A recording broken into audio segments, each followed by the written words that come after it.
بسم الله الرحمن الرحیم. د خپل طرف نه د مومند قوم د طرف نه د دولزي قوم د طرف نه جناب عزتمند مشر آفتاب شیرپور د وطن پارټۍ چیرمین ته د لاس سلامونه او د مینې ډک سلامونه پیش کوم او هر کله راشي بیا راشي.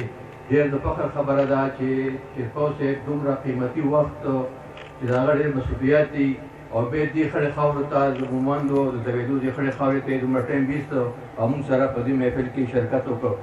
ډېره د فخر او ډېر خوشحالۍ خبره ده. زه د ناستو خلک چې څومره دي دې کې د مومندو څومره د هر تحصیل نه چې څومره خلک راغلي دي هغوی ته هم د مینې ډک سلامونه پیش کوم او انشاءالله تعالی چې زموږ دغه نه اتفاق وي او داسې په اتفاق باندې دا زموږ لومړی دلته سټارټ دی د الیکشن د ولیت انتخاباتو او په دومره په ګڼ تعداد باندې خلکو شرکت وکړو.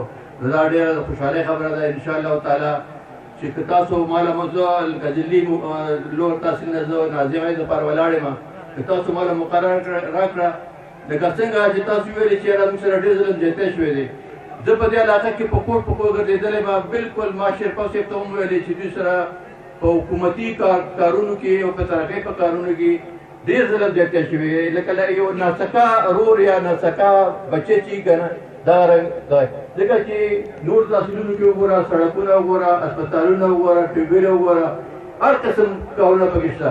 دلته نه سړک شته دا یو سړک دی بالکل وختي چا خبره وکړه چې فوجیانو ځان دپاره تېر کړی دی او موږ دپاره نه دی تېر کړی. نو دا ډېره غریبي ده او ما ته پته چې په کراچۍ کې ستاسو خلک مزدوري کوي په لاهور کې کوي په پېښور کې کوي خو خپله علاقه پسپانده ده او په هغې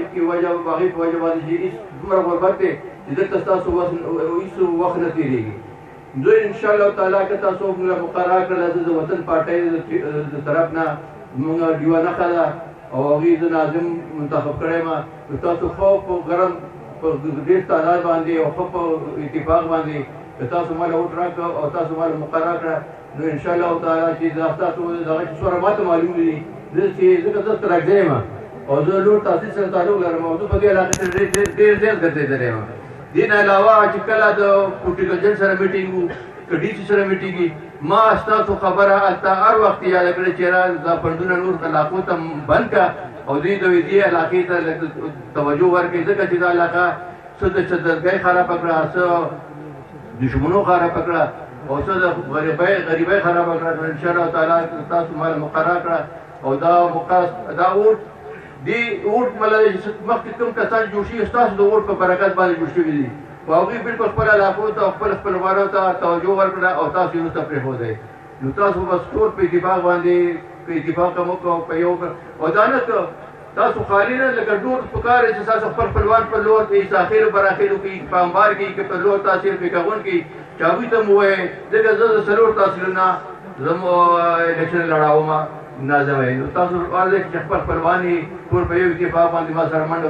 وکړئ منډه ووایئ او اتفاق وکړئ او کوشش وکړئ. دا څنګه ستاسو مشکلات دي انشاءالله دا مشکلات به د چیرمین صاحب آفتاب شیرپور په برکت باندې به دا مسله موږ حل کوو. ډېره